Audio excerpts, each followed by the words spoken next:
Hello and welcome back to Down the Track. Today we'll be reviewing the game between Sri Lanka and Australia. A comfortable victory for Australia, and they are showing every pundit that has written them off, including us, to eat their words because this is a team that is ready to make the playoffs. They have now one foot in the playoffs. A little bit better.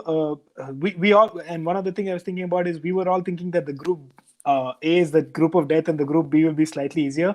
It's turning out to be a little different over there with some more chances in Group B with Afghanistan, New Zealand, England, and New Zealand and India struggling with.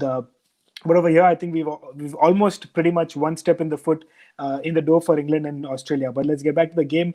The game in general, a solid performance from Australia. I think that they'll be very happy, especially after the start that Sri Lanka got, to peg them back with the way that Zampa and Stark bowled, to peg them back to that 154 score, and then to win it with 3 overs to spare, especially with Warner and Finch coming back into form, will be very comforting and a big confidence booster going into the rest of the tournament for Australia. Yeah, it was the first half itself was a story of two halves. The power play was dominated by Sri Lanka. Sri Lanka, my boy that I was telling you about yesterday, he was smashing it. He was like 20 of 8 balls.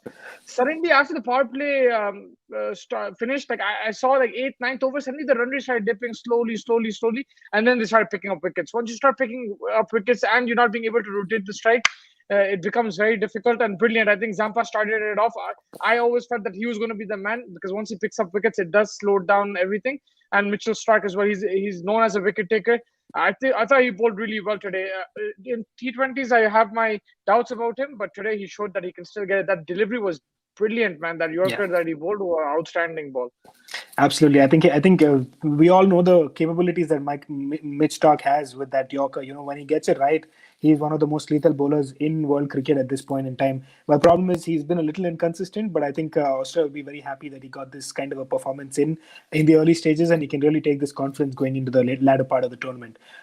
Coming to Adam Zampa, we were talking about him a little bit. 4 overs, 12 runs, 2 wickets, really putting the brakes and getting those two very important wickets to break the partnership that was going on as well.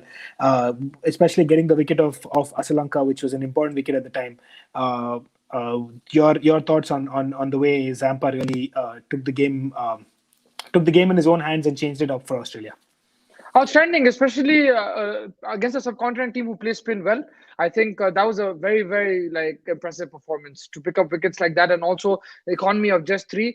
And I thought they would take the attack to him, but once he started picking up wickets and they had to be defensive, he bowled really well. He mixed up his pace very good. I saw a quicker one as well, and he was flighting the ball. That was the key, flighting the ball, and just suddenly quicker variations were good as well. He bowled a couple of googlies.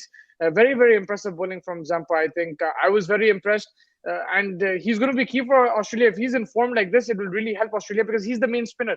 They haven't played Ashton Agar yet. I think they might play him. I think they should play him against Australia.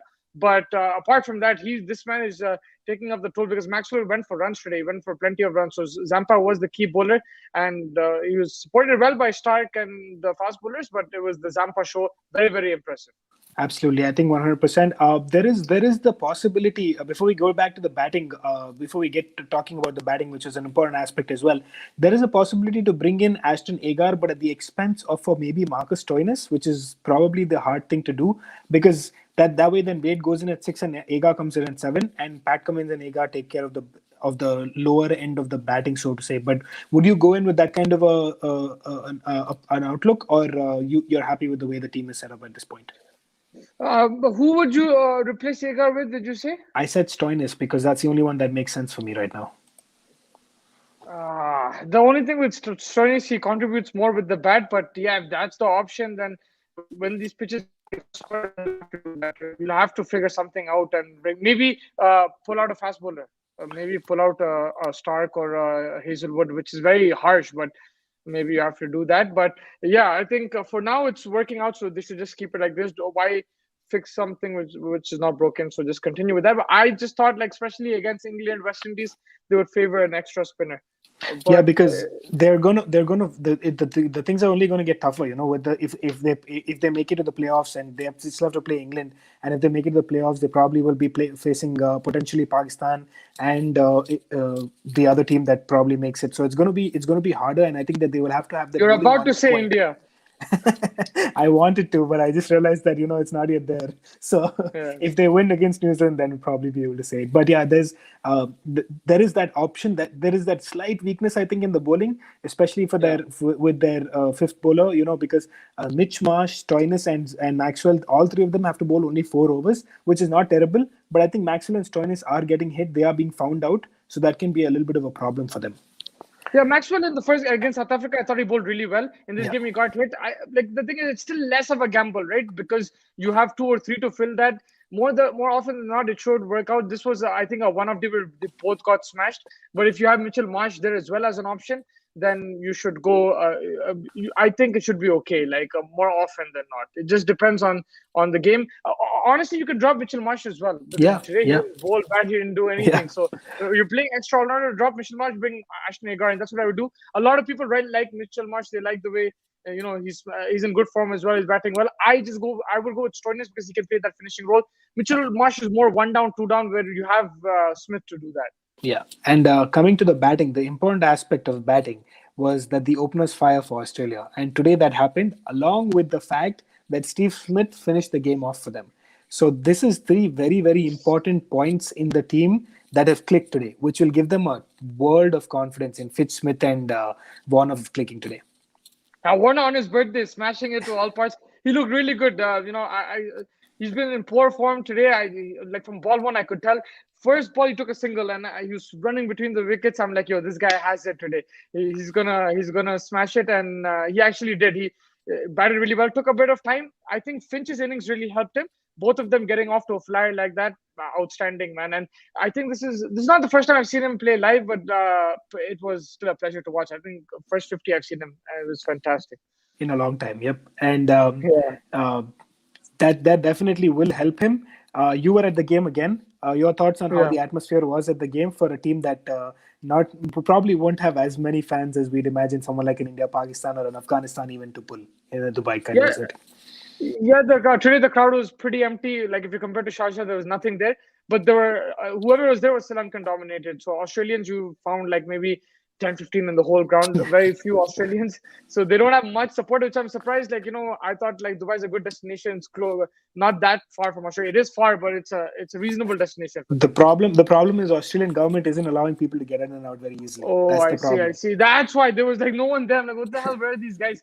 But yeah, I think this tournament they're looking really good. Like you said, Warner and Finch, their form was very, very important. Smith is always that player. He's that Kohli, Williamson, Babar type player. He'll nurdle the ball for single, double, find the gaps, and it's perfect. The way they chased today, everyone played to their potential, and not potential, but to their strengths. Right? Yeah. Smith was rotating. These guys got off to a powerful start.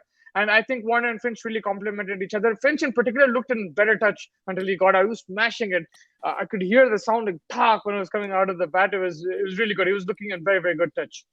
Absolutely. So that wraps up Australia's innings. Quickly before we move on to the other segment, Sri Lanka's innings. I think amongst the four teams that qualified, Scotland, Namibia, Bangladesh, and Sri Lanka, Sri Lanka looks the only team that really belongs. To be very honest, with due respect to the other teams, and they won. They went in and won their first game. They coming into this game also. They could have easily collapsed and gotten out for 110, 120. But the guy, what is his name, Raja. What was his name? Raja Paksa, bringing them over Yeah. to over a 150. So there is depth in this team. There is that intent in this team. We are seeing a little bit of a different Sri Lankan side than we've come to see in the past 3-4 years, where they've really collapsed. But I think that this team is showing some intent, which is nice to see, and it's always good that Sri Lankan cricket is fighting and they're coming out. They're bringing in new blood, and those guys are performing. So it's nice to see Sri Lankan cricket come out of their little bit of a slump and at least showing some kind of intent over here. Yeah, I think both with bat and ball, they did slightly better. First of all, I think they could have defended 150. It wasn't that flat of a pitch. It was gripping. You saw Saranka bowl brilliant, picked up a couple of wickets. Economy of 5.5, outstanding bowling.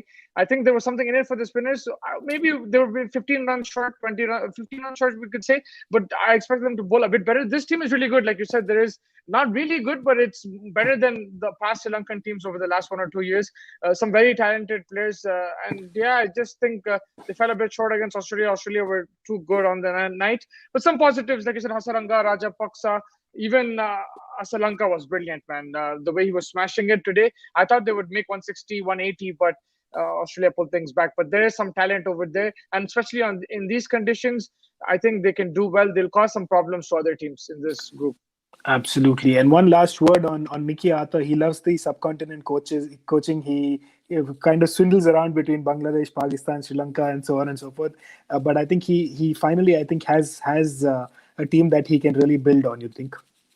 Yeah, I think he did a good job in Pakistan. He did a decent job over there. Now in Sri Lanka, it's been very difficult. Players getting banned, players leaving, coming, retiring. It's been difficult, but I think there's a group of boys there now. There's a core that they can depend on, and now they can build.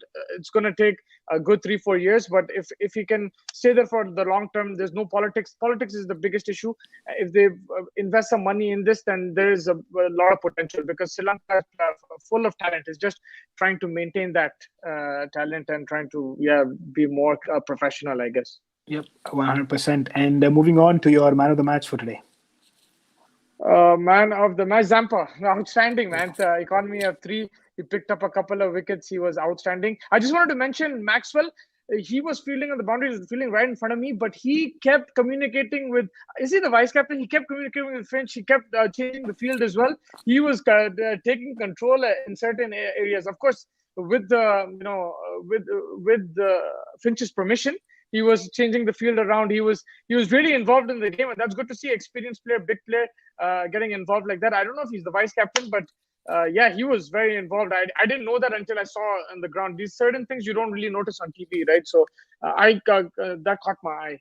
Yeah, bringing in the experience of the past few years and playing in the Abu Dhabi wickets as well, amongst a few players who's played recently along with the RCB players. So yeah, good on him to bring in that experience and kind of take that to Finch and move and bring in his valuable experience in there. So that's good that we are seeing that happen. Moving on, before I let you go, Pakistan or Afghanistan? Afghanistan, baby. It's Derby day. It's Derby day on Friday. It's going to be a brilliant game. I hope it goes to the wire. I want to see an exciting game. The atmosphere is going to be lit, I think. And two teams in form. Pakistan favorites going into this game just because they've beaten New Zealand and India, and they're looking good. And also, I think that fast bowling unit of theirs might be a bit difficult for Afghanistan to handle. If Afghanistan get through that, if they get through the power play of Zazai and Mahmudullah, like spring a surprise, don't lose wickets, and they get like 160, 170 on the board, game is on, man. That would be fun to see for sure. And the kind of a relatively subdued game in front of the bigger clash later on, the West Indies and Bangladesh game, pretty much a no-brainer in terms of probably the result will not really matter unless something unforeseen happens, but kind of a dead rubber game already. Yeah, and the way West Indies is playing, they can lose any game and they can win any game. Like the way they're playing, they might get all out for 120, they might make 200. So let's just hope for them, the defending champions, that they win this game, perform well. But Bangladesh always will have a chance, not only because these players like these kind of conditions, even though they're in poor form, but also the way West Indies play, they will give you a chance to come back into the game. They play high-risk cricket. So it's winner or bust for both teams. If you lose, you are completely out of it. If you win, there's a small ray of hope. Yep, and I think you're going with West Indies? Yeah, I'm going to go with West Indies. Let's go 55-45 West Indies. Fair enough. I think, I think that wraps it up. Some exciting cricket to look forward to tomorrow, and we will catch you right after the games. Yeah, and hopefully we get to see some more big scores, some big boundaries. It's been a while, these low-scoring games, but hopefully at least we get to see. Let's hope for a nail-biter tomorrow. Absolutely, looking forward to it. Thank you, man. Take care. Oh, Don, before I let you go. Yeah, for sure. What's up? Sorry. I'm around.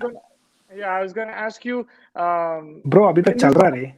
Yeah. I'm going to ask you in the live. Oh, in the live. Oh. Yeah.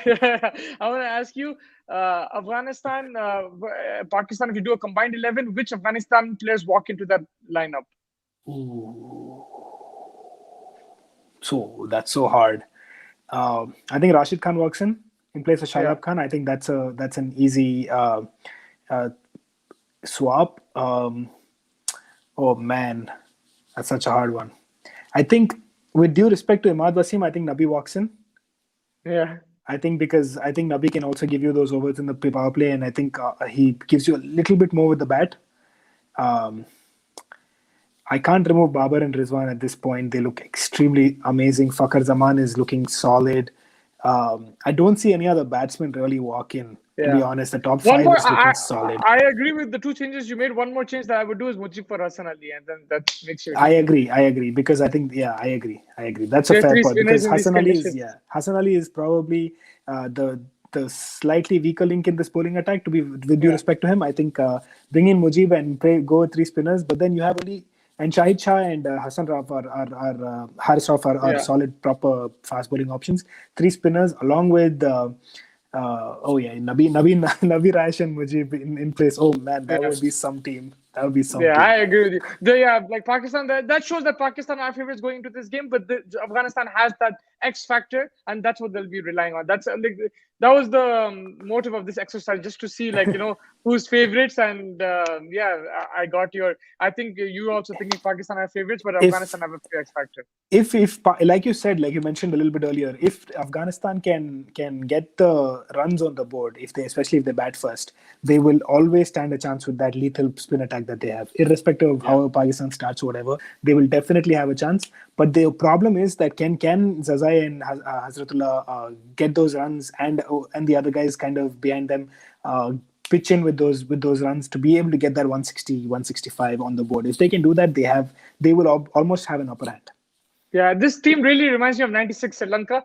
I hope I'm not overhyping it, but it does remind me kind of like that. I just hope that they do well in all the games. Yeah, let's see. Maybe it could be a different tournament for Afghanistan, but experience always helps, and that's what Pakistan has. So let's see what happens tomorrow. But yeah, sorry, I just wanted to No, get for your sure. opinion on that. And we will do the games tomorrow. And yeah, it's going to be Of a fun course. night. Enjoy For sure. Friday. 100%. Thank you.